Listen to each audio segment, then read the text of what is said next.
What's up, YouTube? Welcome back to another YouTube video here on my channel. Today, we're going to be talking about this guitar right here. This is my Fender Telecaster. It's their Thinline version. It's like a reissue of a guitar that they released back in 1972. This is like the first, I guess, fancy or like nice guitar I bought after graduating college and landing my first like good job. So it holds a place near and dear to my heart.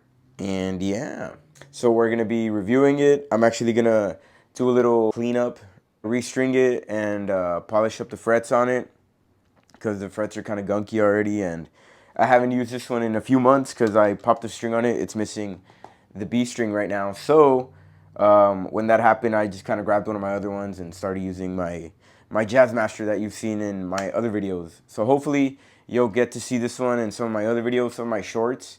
Make sure y'all are watching the shorts. Some of them are funny or just cool. Let's get some close-ups of this guitar before I clean it up and do everything that I'm going to do to it. So this is what the guitar looks like up close. It's missing a string, as you can see. We're going to be restringing it, and I'm going to polish up those frets. I don't know if you can see kind of how gunky, and they're a little rusty already. Oh yeah, look, they're... So I'm going to try to polish that up. And yeah, some quick specs on the guitar. It has a 7.25 neck radius, so it's a little thin compared to my other guitars, but it's still comfortable to play. The neck has a glossy polyurethane finish, and I'm not a big fan of the gloss compared to like the matte finish, but it's still playable and it's very nice. This is what it looks like from behind. You have like a little hole here to adjust the neck angle. If you don't like it, you just got to put an Allen wrench in there. I don't think I've ever messed with that because I like the way it played. I bought this used off of Reverb, and I just did like a little quick setup on it myself. I haven't taken it to anybody, and it's pretty good. It has two humbuckers. They're actually made by Fender. They're Fender wide range humbuckers. They come stock on this guitar. I haven't done any mods on it. I don't know if the previous owner did, but I doubt it because it looks pretty stock to me. The body is made of ash and ash wood, and it's hollow. That's why you can see inside there through the F-hole. And the switch has a three-way switch, so you can either use the neck pickup, both pickups, or just the bridge pickup. We're gonna go ahead and get started, get the strings off of this thing, start polishing it up, and then we'll see what she sounds like. All right, y'all, so first I'm gonna take all the strings off with this little tool. I have like an attachment for my drill to do it quicker, but this honestly doesn't take that long, especially with these type of tuners. I think they're called drop-in, where you just cut the string really short, or not super short, but like short enough to where you just put it in the hole, like this, not through the side like normal guitars. And it just makes these easier to pop out. You know, you don't have to struggle like with other guitars. Like, just while I was giving you that spiel, I just finished taking them off from the neck. I'm gonna clip these off. I have this very nice tool, these like pliers right here, which honestly, I just put all the strings together and like it snaps them so easy. You don't struggle at all. I think it was literally like 20 bucks at Home Depot. After having the strings off, I like to wipe everything down with a rag really nice, because sometimes when you have all the strings on there, it's really hard to get into the crevices that you can't get into, you know what I'm saying? So use the time when you're restringing your guitar to kind of like get all the gunk off of there, because then it's just going to be building up over the years. And no, don't believe what people say, it's not there for tone. They're just lazy. And don't wipe their guitar down after they use them. To be fair, it also depends on how much your hands sweat, where you live, if it's humid where you live. I live in a very humid area, and I have the sweatiest hands. Like, my hands sweat 24/7. And then when I'm playing, like, it's just like the neck's always all moist. But you get used to it after a while, playing with sweaty hands. I usually try to have one of these towels like nearby so I can like in between songs just kind of dry my hands or the neck, because then the strings make this really like ugly whistling sound sometimes when my hand glides through the strings, and it's pretty gross. Now I'm just gonna polish up the frets really quick. Fine Fret Polish by Music Nomad. It's pretty chill. I like to use this or either sandpaper and just use the different grits and go through every fret with like, I think it's like 10 different grits, but honestly, I don't have that much time right now to be doing that. So hopefully I could get all the gunk off with this rag that it comes with and this little solution for the frets. You just got to use the right fingerboard protector. So for that, all you got to do is make sure you have a nice area. This is my makeshift workbench that I'm trying out for the first time for this video. I usually just put the guitar on this couch, but then I don't know how I'd film because I'd have my back to you, you know? So I just put some card. I play Yu-Gi-Oh sometimes, and like I have some like play mats. So I just put this on the small table. A longer table would be nicer, but this does the trick for now. Hopefully the guitar doesn't fall. So yeah, you just cover the fret, put some of the fret polish on there. Once you do that, you just rub it with the cloth it comes with. So look, y'all, that's the difference. You see how shiny and polished this first one looks like? And I haven't touched these yet, so you can kind of see. And plus that helps when you're playing, because whenever you're bending the string and stuff, like your string won't get caught and you won't hear that, and it's smooth. All right, so I'm just gonna continue with these. I'll probably speed up the process as I go along. Maybe tell some stories if I don't fast forward through it. But yeah, why did I pick this guitar? So this is the first one I like bought when I got my first check. Well, not when I got my first check, or maybe actually I can't really remember if it was the first one or second one. For these YouTube videos and stuff, like my old ones, I always played like acoustic. I was always a big acoustic guitar kind of guy, and I joined a rock band, and I needed like what's a rocker guitar, you know what I'm saying? An electric guitar. And I had one. I have a little Squire. I actually have it right here. But I don't want to show it to y'all. If y'all want to see my very first electric guitar that I bought when I was like, I don't know how old I was when I had that thing, maybe like 12 or something. I'll do a video on it later if y'all really want to see it. If y'all want to see that, leave it in the comments. And I'll do a video with it, a tone test. It has 0 mods. It probably still has all the crust and gunk from when I was like 12. So if y'all want to see that guitar, let me know in the comments. But yeah, I had like not so good guitar, and I joined that band and we were gonna go on a tour.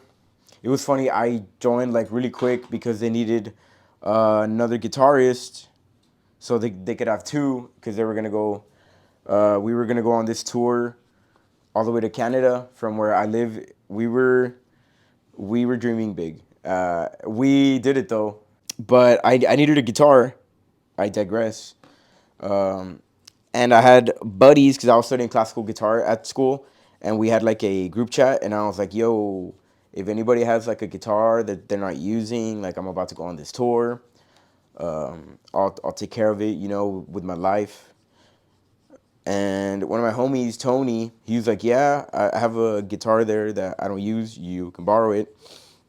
And I was expecting like, oh, like a little cheapy, well, not like cheapy, but like something that you would lend a friend that is going to go across the country all the way to Canada, and, you know, like a Squire, like something that, you know, it's like chill, stays in tune. And, but no, my friend lent me one of these, like not this exact one, but one of these, right?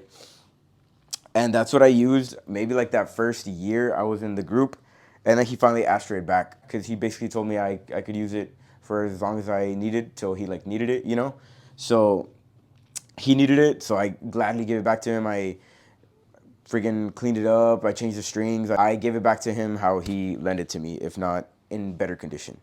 But yeah, so a few years later, when I graduated college and got like a job and was making like daddy money or whatever, I just figured I was going to get the guitar that my friend lent me, and that was going to be the first one I got. So I was on the market for a little bit, and I was on Reverb, and I think the dude that had this guitar previously lived in Florida.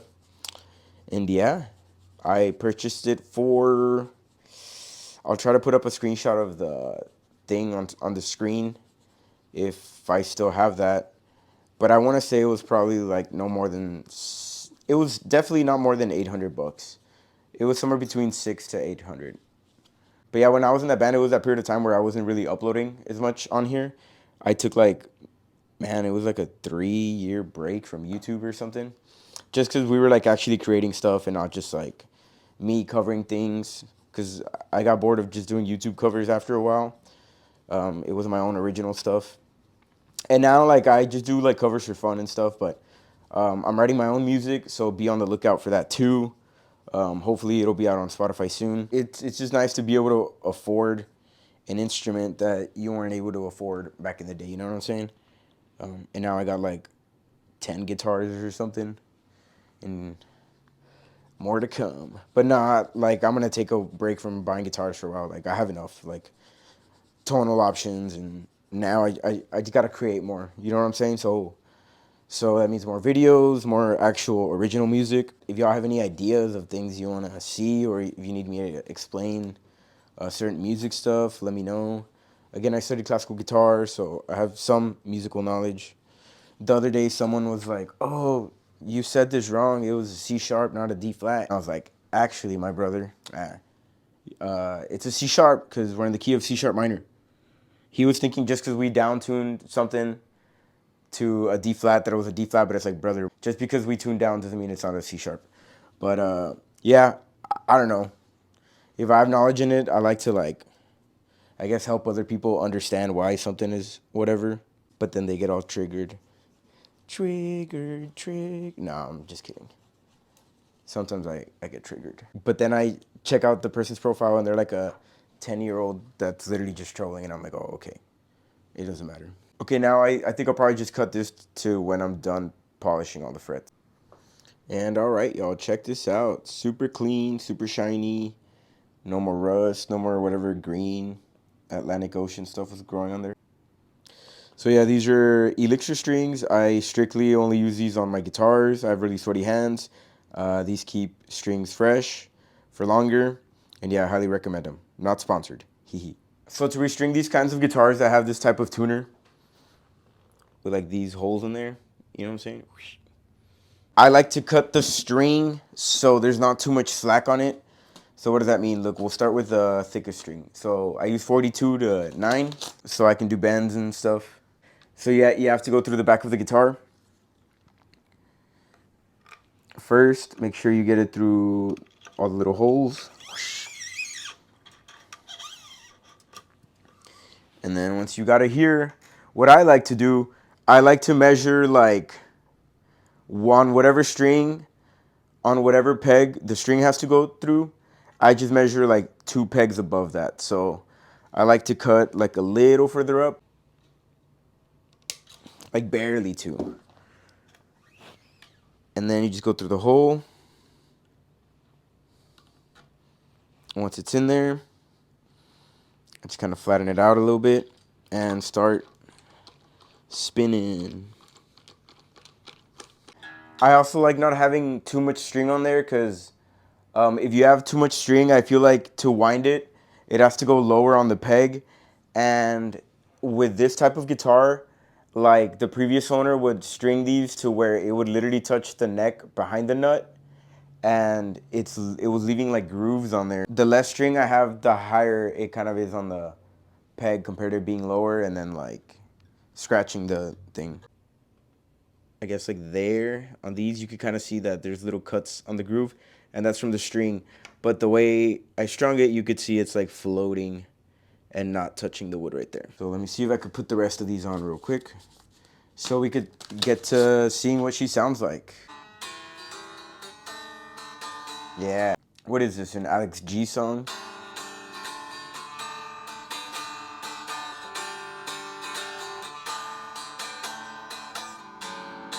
Here's my setup.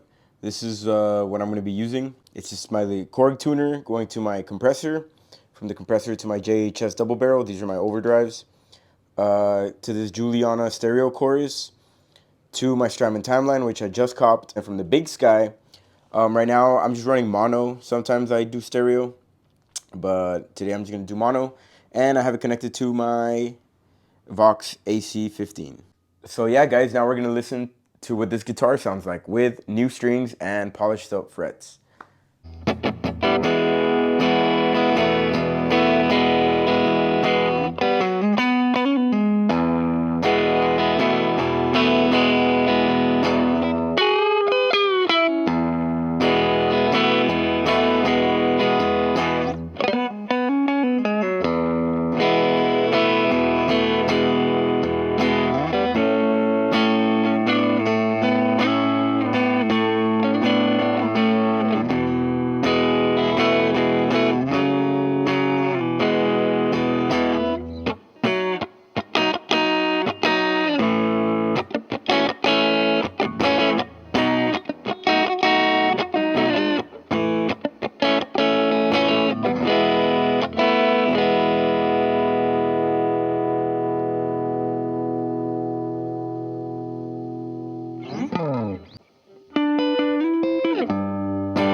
So yeah, guys, that was the review. If you have any questions on the gear that I'm using, just let me know.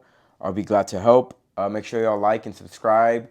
Leave me video ideas if y'all have any other music questions that you have, or songs that you think I'd sound cool doing and you want to hear me. Make sure y'all check out my shorts. And yeah, thanks for watching, guys. Appreciate it. Peace.